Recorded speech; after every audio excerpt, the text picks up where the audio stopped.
Hello everyone and welcome to the Adobe Premiere Rush tutorial. I'm Kyle and I'll be your guide through 10 steps for video editing. And let's go ahead and get started. So step 1 is file management. Try to keep your media assets in one place on your computer so that they're easy to find. I typically put everything in a folder on my desktop.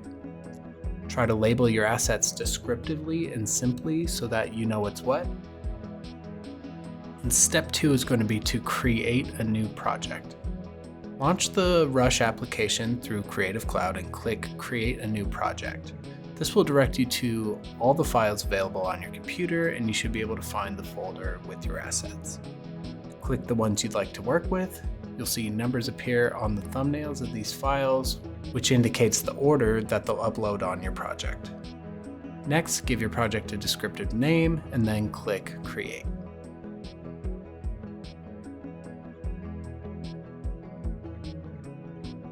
Step 3 is getting to know the workspace. The big screen in the middle is called your preview monitor, where you'll see your editing magic happen.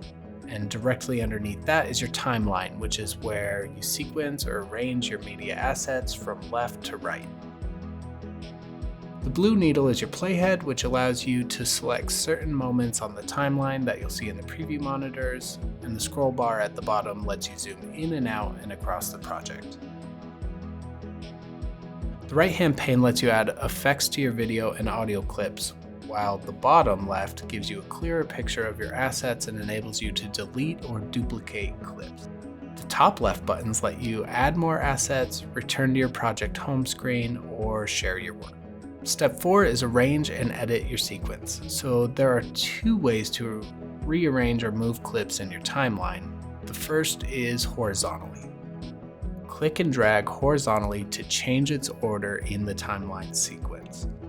You can also arrange clips vertically. If we expand the timeline control tracks, you'll see that there can be 4 audio visual tracks and 4 audio tracks. For visuals, whatever's on the topmost layer is what's seen, so if you stack a clip vertically, you prioritize what's on top. This is useful for cutting away to supplementary assets without compromising primary footage. Use the playhead to select a section at the beginning or end of the clip that you'd like to cut. Point at one of the ends until your cursor becomes yellow brackets. Drag and drop to the point you've marked with the playhead and the timeline will automatically snap to the new start point. If you want to cut something in the middle or break up a clip, use the split tool to introduce a cut. It'll cut wherever your playhead is.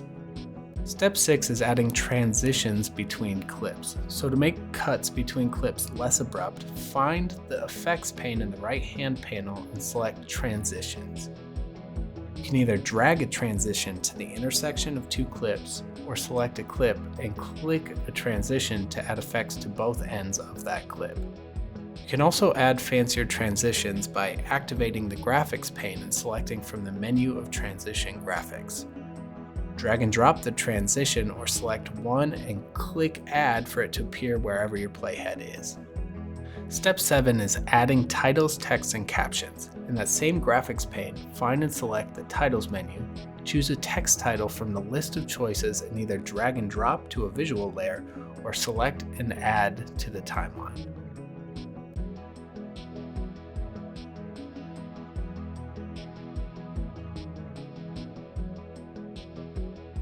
In the dialog boxes that appear in the right-hand panes, you can change the text and shapes that appear in these titles based on the style you chose. Step 8 is editing audio tracks to add music. Click the blue plus sign and select either your own music file from your computer or browse audio tracks built into Rush. To choose a file, use your playhead to select a spot to add music and then click Add. Use the Expand Audio feature to see your tracks more clearly and activate the audio pane to change clip volume, activate ducking, and add effects. Step 9 is editing visual tracks. To resize, crop, or rotate a visual clip, select a clip on your timeline and then activate the crop and rotate pane. You can adjust clip dimensions accordingly.